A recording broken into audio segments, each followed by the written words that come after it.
What's up, everyone? Welcome back to another episode of Kevin Prolix TV. Boy, do I got one for you. Check this out. Before we go on, make sure you like, comment, subscribe, and share. Hit the description box with a super chat so I can read your thoughts on the next episode. Or if you just want to support the channel, gotta get out of this car sometime. Anyway, here we go. My fiance, I'm 25, and he's 24, said he's a high libido, but in over a year, I don't feel like that's true. All right, tell us more. For some context, we got engaged quickly, 8-ish months in, and we are having a long engagement. And we're both in big transitional stages. He's in grad school, and I'm just starting my career. So, trying to have the wedding right now didn't make sense. We both have trauma from previous relationships. Sexual assault for me. So, we've worked hard to create great communication and understanding of boundaries. The goal is to always try to solve the issue as a team. All right. I knew early on that he was the one. Beyond the deep emotional connection and safety that we found in each other, we were evenly matched in terms of libido. Sexting was easy and there was a clear attraction. We at the time were also about 2 hours apart, long distance. So getting to see each other was a special event, sometimes having sex multiple times a day. He told me he was high libido, and he showed it by initiating. Having sex with him and therapy helped me develop a healthy relationship with sex, and I became high libido as well. Once we were able to see each other more often, that meant more sex, more physical intimacy, just more time together. Every private moment was a chance to do something. The only thing that decreased was the sexting. Over time, it has started to feel like I'm begging for it. And we had a conversation about how he was feeling obligated to have sex to make me feel loved, which terrified me. I never want him to feel that way. It was my experience with my past relationship. So I pulled back. In time, it felt like I was walking on eggshells when it came to the topic of sex in general. At no point did the mental, emotional aspects of the relationship have any kind of negative turn. We've thankfully been on a relative incline. Throughout this time, I tried to have a non-initiative conversation about our sex life.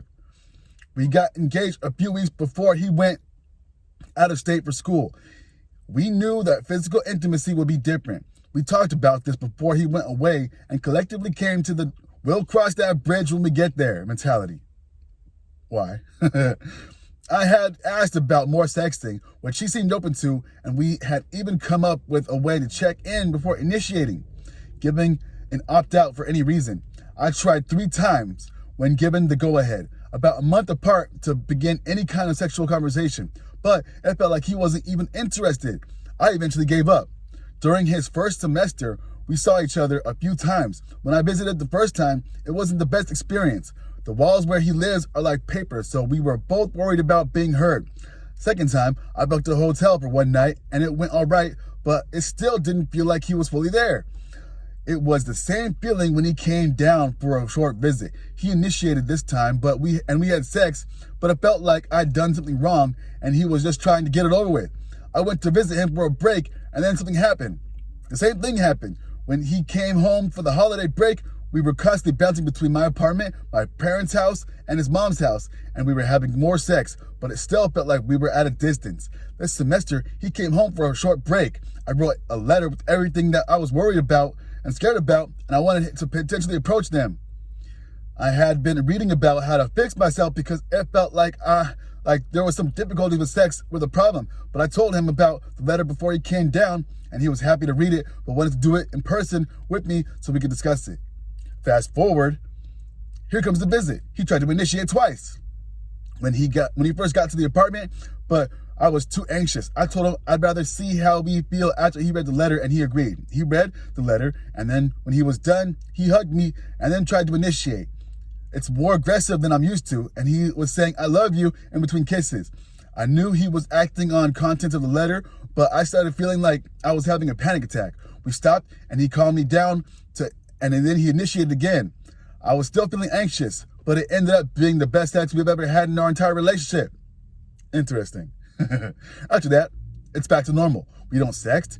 If I even get near the topic, I get redirected, and I feel undesired. The other day, I was talking about how sad and lost I've been feeling with life, and we got onto the topic of sex. I tell him about how I don't feel desired, and at some point, he asks if I'm telling him what I like to do would be a help to me.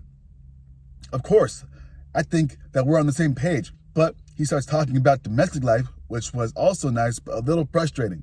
Now, it's time for me to go up his way to visit my old roommates. They're an hour away from him, so we set a day for me to visit. This will be the only time I can see him before the end of his semester in late May. All of the plans are outside of the house, so I figured it would probably mean no sex. Instead of assuming, asked him via text. He wasn't planning on it and asked if that was okay. I just said that it was fine. He's been having a rough time in school. It isn't worth the stress. He asked if I was upset, and I said I was a little hurt, but I understood.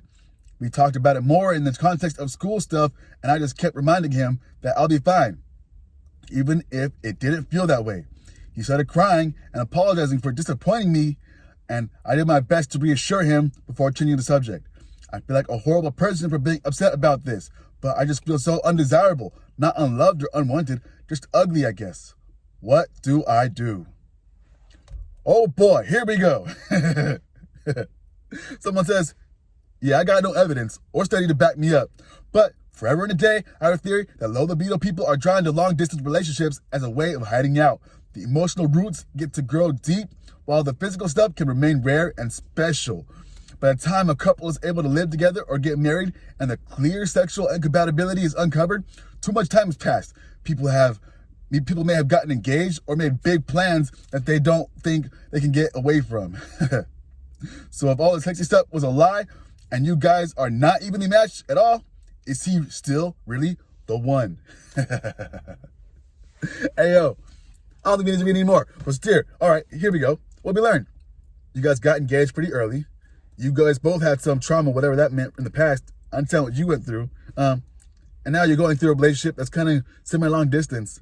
And the writing is on the wall, low key. All right.